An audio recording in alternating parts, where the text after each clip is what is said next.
So there is something magical behind Bitcoin. And the deeper you dig, actually, the more fascinating it gets. You are someone who already spent a lot of time with that topic. Can you give us a glimpse of this fascination through answering the question, what is Bitcoin for you? So we're living in a world of increased duality, meaning division and disunion with others, but in particular with ourselves. And Bitcoin for me is this unity. Bitcoin is for me the Zen moment of finance, where we actually return to the roots of money.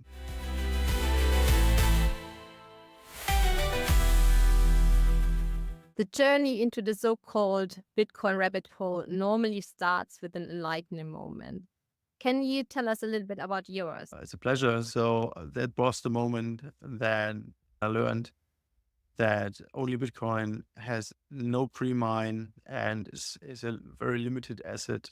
This moment I realized how it makes sense to deep dive in Bitcoin. That is actually something very special.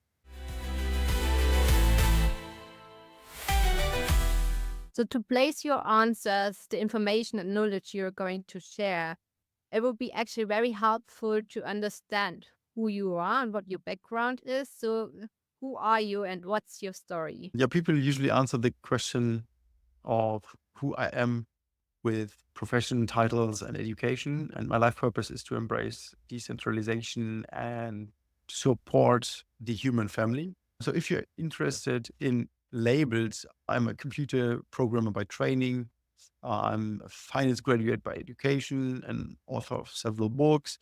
I worked in the industry of finance for quite some time now. I founded Broxize, which is a Frankfurt-based fintech to embrace decentralized technology. So very cool. And what's the reason you're opening this channel? Why do you do this? Yeah, my story behind is, and also my motivation behind is that the more I learned about capital markets, the less I understood the concept of money and the abstract concept of money, which actually is not only means of payment, but since the Stone Age, a store of value. People store their time with money. And the reason why I'm opening this channel is that I remembered my life purpose during a severe health condition. And actually, my life task is to embrace real decentralization and to proliferate this knowledge and to remember what was the real purpose of money since its invention combined with the modern digital world, and not this form of money that is diluted and devalued all the time.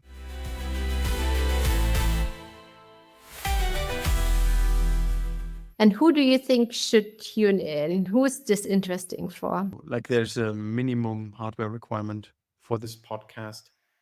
It is the hippocampus, and it must be able to evaluate two contradicting thoughts at the same time. Most people actually lost this capacity and tend to think in terms of right and wrong or good and bad. So you should tune in if you're interested in the truth and are capable to ingest both worlds, two sides of the same metal, even if that seems unusual for you in the very first place. What will the viewer take away from tuning in? What do you think? Yeah, first of all, fun with modern technology on the one hand and freedom tech on the other hand. Some thought experiments about Bitcoin in particular, and hands-on tips on most recent decentralized technology, for short, DEC tech. So what actually is DEC tech? Can you elaborate a little bit? Yeah, of course. Decentralized technology is tools for decentralized use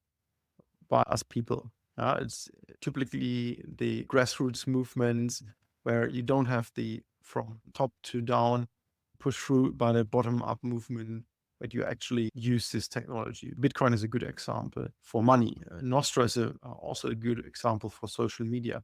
There are others alike, for instance, direct democracy for governance. So all these tools that are decentralized and distribute governance and power and money, not only in the hands of few, but distribute them amongst the people.